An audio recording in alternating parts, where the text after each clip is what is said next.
warahmatullahi wabarakatuh. Kami pun. Perkenalkan, saya Gista Murni Primadani. Saya dari Paris Kisudi. Saya Farisa Dia Ramadhani. Saya Muhammad Kanci. Kami di sini akan menjelaskan tentang proses pelayaran bangsa Belanda ke Indonesia.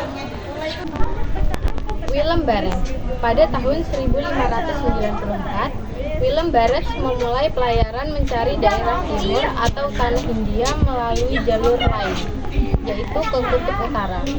Karena keyakinannya bahwa bumi bulat, maka walaupun dia ke utara atau ke barat akan sampai di timur juga. Tapi ternyata Barents tidak terlalu tahu situasi kondisi medan perjalanannya. Ia gagal melanjutkan penjelajahannya karena kapalnya terjepit es mengingat air kutub utara sedang membeku.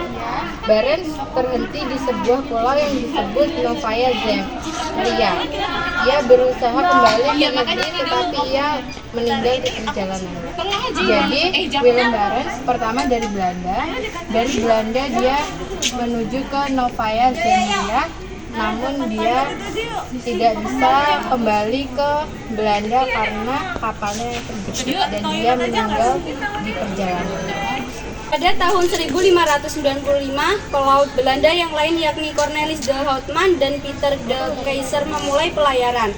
Kedua pelaut ini bersama armadanya dengan kekuatan 4 kapal dan 249 awak kapal beserta 64 pucuk meriam melakukan pelayaran mencari daerah asal rempah-rempah ke arah timur.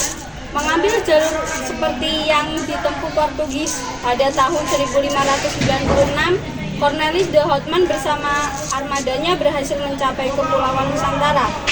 Ia dan rombongan mendarat di Banten sesuai dengan niatnya untuk berdagang, maka kehadiran Cornelis de Houtman diterima baik oleh rakyat.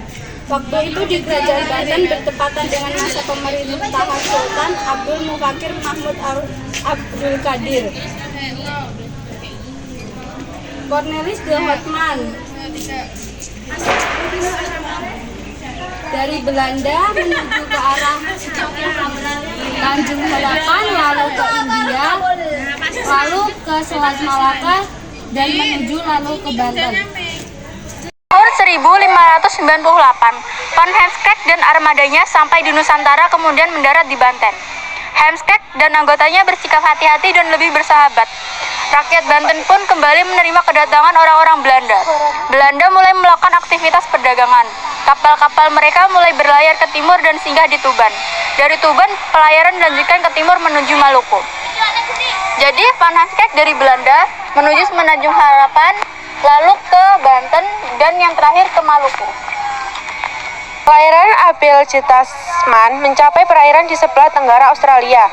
Pada tahun 1642, ia menemukan sebuah pulau yang kemudian dikenal dengan nama Pulau Tasmania. Jadi, pelayaran Abel Tasman dari Australia ke Semenanjung Harapan dan ke Ambon.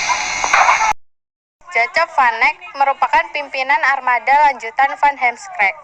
Di bawah pimpinan Van Eyck, para penjelajah itu sampai di Maluku pada tahun 1599.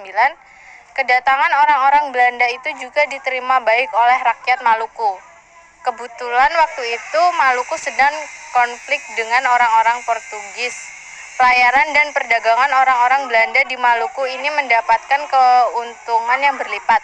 Dengan demikian semakin banyak kapal-kapal dagangan yang berlayar menuju Maluku.